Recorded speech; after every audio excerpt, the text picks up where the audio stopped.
ओम शांति। आज 8 दिसंबर 2021 की बाबा की मुरली। मीठे बच्चे, संगम की इन अमूल्य घड़ियों में श्वासोश्वास बाप को याद करो, तुम्हारी एक भी श्वास व्यर्थ न जाए। प्रश्न: इस समय तुम्हारा मनुष्य जीवन बहुत बहुत वैल्यूबल है। कैसे? इस जीवन में तुम बाप के बच्चे बन बाप से पूरा वर्षा लेते हो। इसी मनुष्य तन में पुरुषार्थ कर तुम कौड़ी से हीरे जैसा बनते हो। बेगर से प्रिंस, इंसॉल्वेंट से 100% सॉल्वेंट बनते हो। इसलिए तुम्हें इस समय को व्यर्थ नहीं गंवाना है। हर श्वास बाप की याद में रहकर सफल करना है। कर्म करते भी याद में रहना है। हर श्वास बाप की याद में रहकर सफल करना है। कर्म करते भी याद में रहना है। गीत। यह वक्त जा रहा है। ओम शांति। यह जो इस समय मनुष्य का जीवन है, इनको अमूल्य कहा जाता है। बच्चे भी समझते हैं और बाप भी समझाते हैं कि यह तुम्हारा अंतिम मनुष्य का जन्म है। यह बहुत वैल्यूबल है। इनका मूल्य कोई कर नहीं सकता। वैसे यह टाइम भी बहुत वैल्यूबल है। तुम बच्चे जानते हो, अब कौड़ी से हीरे जैसा व बैगर से प्रिंस, इनसॉल्वेंट से 100% सॉल्वेंट बन रहे हैं। यह तुम्हारा मनुष्य तन बहुत वैल्यूबल है, जबकि बाप के बच्चे बने हो और मनुष्यों का वैल्यूबल नहीं है। तुम बच्चों को इस समय अपना श्वास व्यर्थ नहीं गंवाना चाहिए। कैसे सफल करना चाहिए सो तो बाप समझाते हैं। श्वास याद करो बाप को।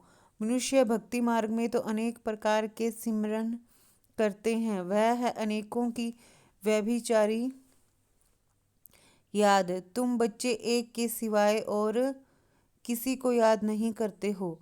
समझते हो हमारा श्वास व्यर्थ न जाए।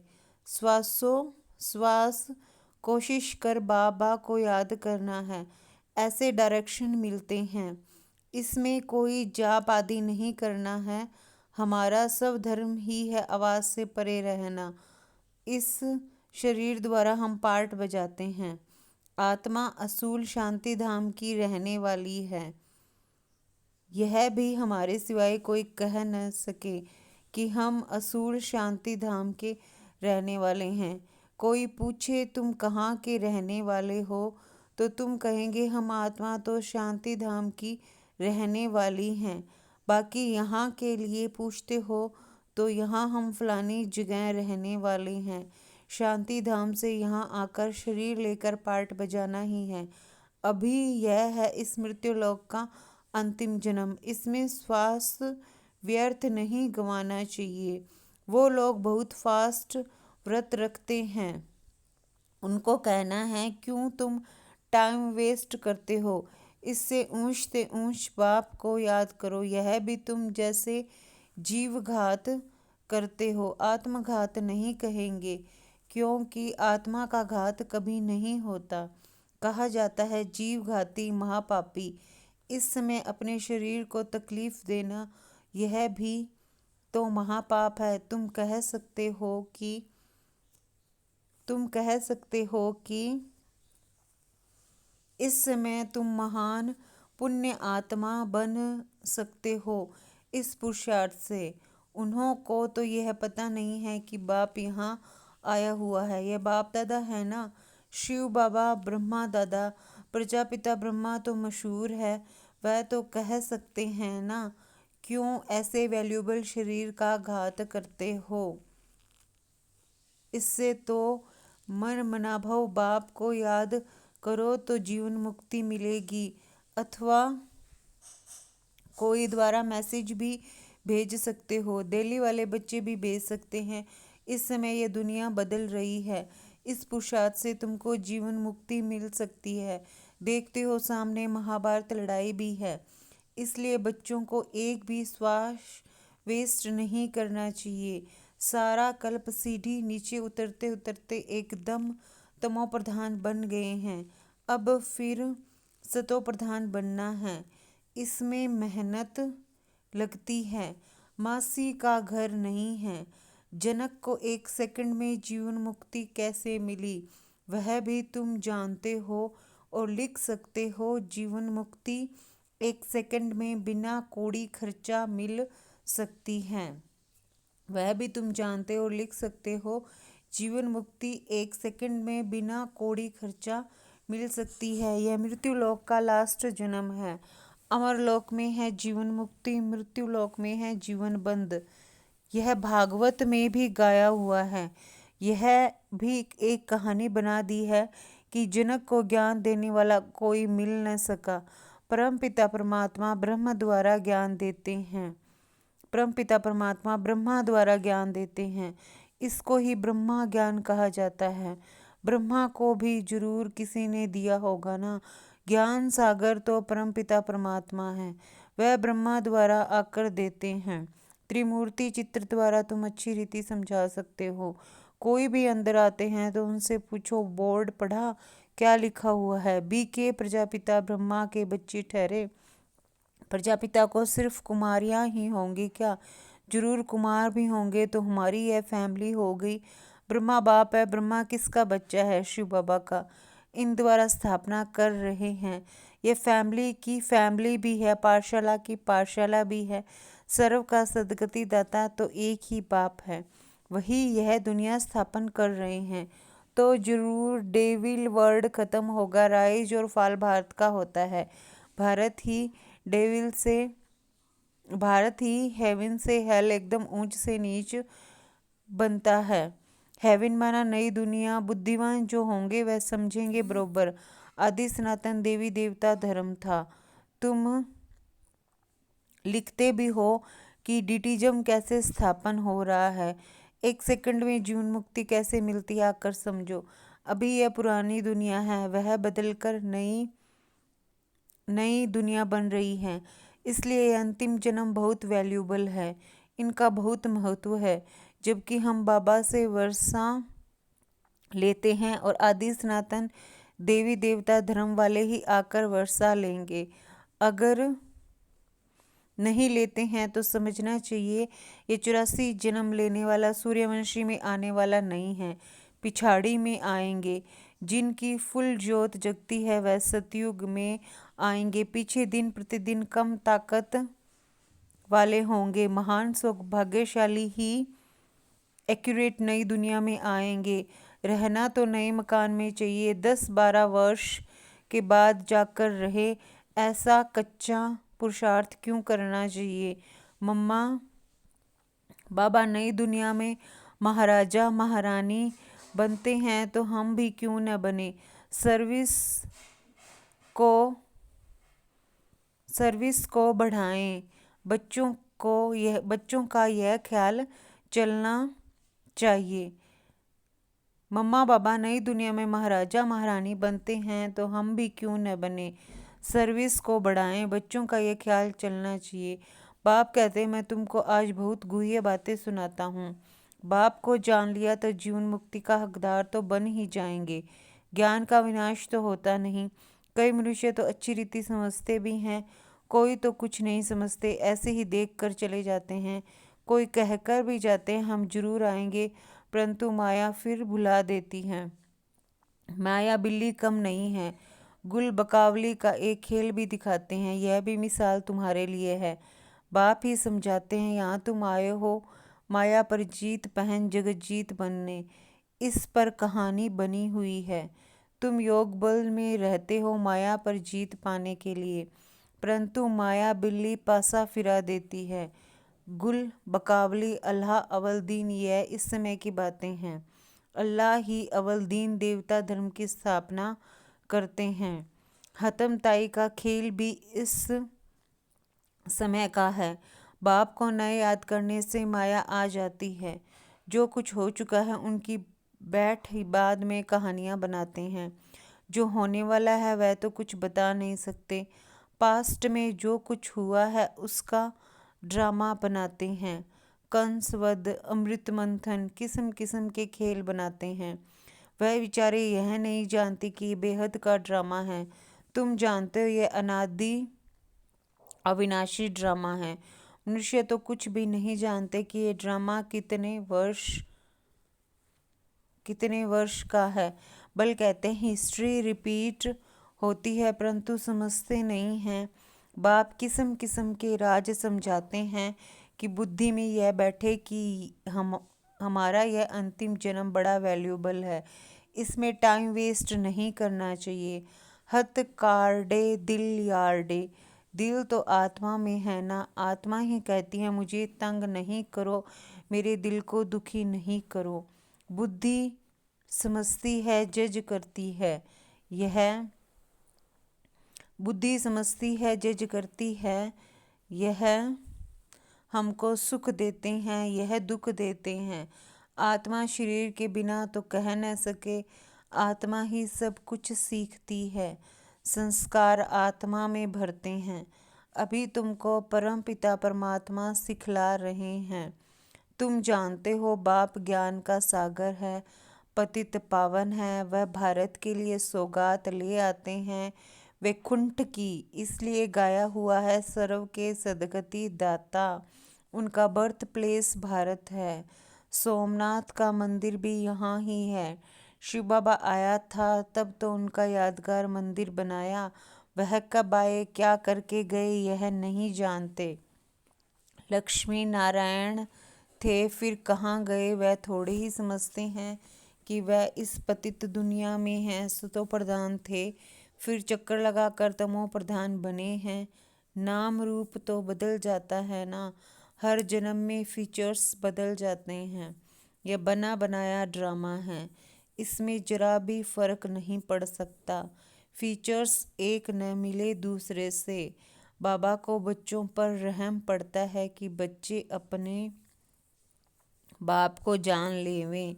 मालूम तो पड़ता है ना, बीके वृद्धि को पाते रहेंगे।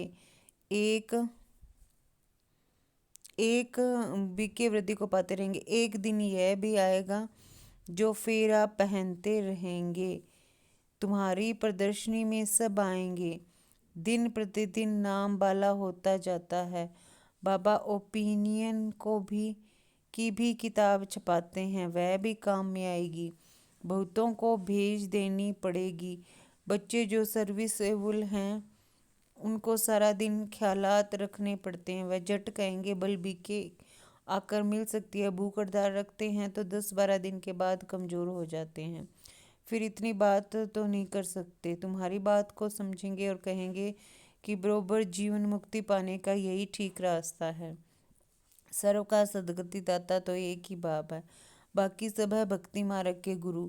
गुरु तो बहुत हो गए हैं ना। स्त्री का पति भी गुरु है, कथा सुनाने वाले को भी गुरु कहते हैं। यह सब समझने की बातें हैं। स्त्री का पति भी गुरु है, कथा सुनाने वाले को भी गुरु कहते हैं, सब समझने की बातें हैं। बच्चों का माथा बहुत विशाल होना चाहिए सर्विस के लिए। बाप को याद कर रावण पर विजय पानी है। श्वास व्यर्थ नहीं गंवाना है। जो समय बर्बाद करते रहते हैं उनको बेसमझ कहा जाता है।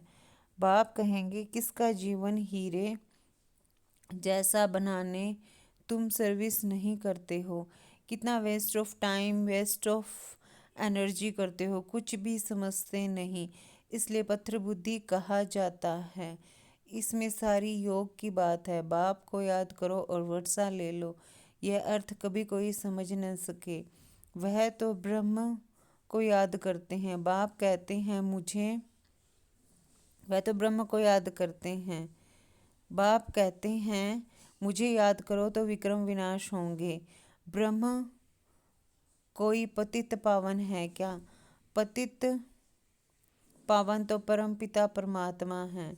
ब्रह्म कैसे हो सकता है? बेचारे बहुत भूले हुए हैं। बाप बच्चों को फिर भी कहते हैं बच्चे टाइम वेस्ट नहीं करो, बाबा को याद करो। बाबा जानते हैं कई बच्चे दिन रात बहुत टाइम वेस्ट करते हैं, सारा दिन कुछ भी पुरुषार्थ नहीं करते हैं। बाबा अपना मिसाल भी बताते हैं। भोजन पर बैठते हैं तो भी बाबा को याद करते हैं। हम दोनों इकट्ठे खाते हैं, शरीर में दो आत्माएं हैं ना। याद करते करते फिर भूल जाता हूँ और ख्यालात आ जाते हैं। इनके ऊपर जवाबदारी बहुत है, बहुत ही ख्यालात आते हैं। इसलिए बाबा कहते हैं तुम जास्ती याद में रह सकते हो, इनको तो मेहनत करनी पड़ती है। हमेशा समझो, शिव बाबा समझाते हैं, उनको याद करो। हमेशा समझो, शिव बाबा समझाते हैं, उनको याद करो। हमेशा समझो, शिव बाबा समझाते हैं, उनको याद करो। ब्रह्मा को याद करने से शिव बाबा भूल जाएगा। बच्चों को पहले तो अपना ही कल्याण करना है, फिर दूसरे का। कई तो ऐसे हैं दूसरों का कल्याण करते रहते हैं, अपना करते नहीं हैं। औरों को आप समान बनाते खुद फिर गुम हो जाते हैं। वंडर है ना, यह भी तुम समझते हो, तुम अनुभव भी सुनाते हो। और कोई सत्संग आदि में थोड़े ही समझाते हैं। यहाँ भी नंबरवार धारणा होती है। यह नॉलेज बुद्धि में धारण की जाती है। गाते हैं भर दो झोली, यह नॉलेज तो बुद्धि में भरी जाएगी व झोली में। पारस बुद्धि और पत्थर बुद्धि गाया जाता है। ब्राह्म तुम्हारा है जीवन बहुत अमूल्य है, इसमें पुरुषार्थ की बहुत जरूरत है। गृहस्थ व्यवहार में रहकर सब कुछ करना है। सरकमस्टांस देखे जाते हैं, भल कुमार है, देखा जाता है। सर्विस अच्छी कर सकते हैं तो छुड़ा भी लेते हैं। हर एक का सरकमस्टांस देखकर फिर राय दी जाती है। सर्जन नब्ज देखे बिना राय दे न सके, यह है अविनाशी सर्जन। आत्मा को मन बना भव का इंजेक्शन लगाते हैं। इनका यह एक इंजेक्शन है जो 21 जन्म के लिए एवर हेल्दी बना देते हैं। प्रजापिता ब्रह्मा के कितने ढेर बच्चे हैं, कितना बड़ा गृहस्थी है। यह बेहद का गृहस्थ व्यवहार, यह शिव बाबा का रथ है ना, तो कितनी आमदनी होती है। बाप कहते हैं मैं इस रथ में बैठ नॉलेज देता हूँ, नहीं तो कैसे दूंगा।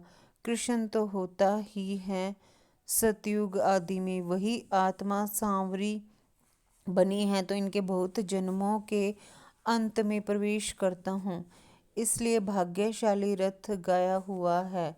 अच्छा, वही आत्मा सांवरी बनी है तो इनके बहुत जन्मों के अंत में प्रवेश करता हूँ, इसलिए भाग्यशाली रथ गाया हुआ है। अच्छा, मीठे मीठे सिकिलदे बच्चों प्रति माता पिता बाप दादा का याद प्यार और गुड मॉर्निंग। रूहानी बाप की रूहानी बच्चों को नमस्ते। हम सब रूहानी बच्चों की रूहानी माता पिता बाप दादा को याद प्यार, गुड मॉर्निंग, नमस्ते, ओम शांति। शुक्रिया बाबा, शुक्रिया। धारणा के लिए मुख्य सार, अपना तथा दूसरों का जीवन हीरे जैसा बनाने की सेवा करते रहना है। टाइम मनी एनर्जी बर्बाद नहीं करना है। अपना तथा दूसरों का जीवन हीरे जैसा बनाने की सेवा करते रहना है। टाइम मनी एनर्जी बर्बाद नहीं करना है। दूसरों का कल्याण करने के साथ साथ अपना भी कल्याण करना है। बुद्धि रूपी झोली में ज्ञान रतन धारण कर दान भी करना है। वरदान, प्रारब्ध की इच्छा को त्याग, अच्छा पुरुषार्थ करने वाले श्रेष्ठ पुरुषार्थी भव।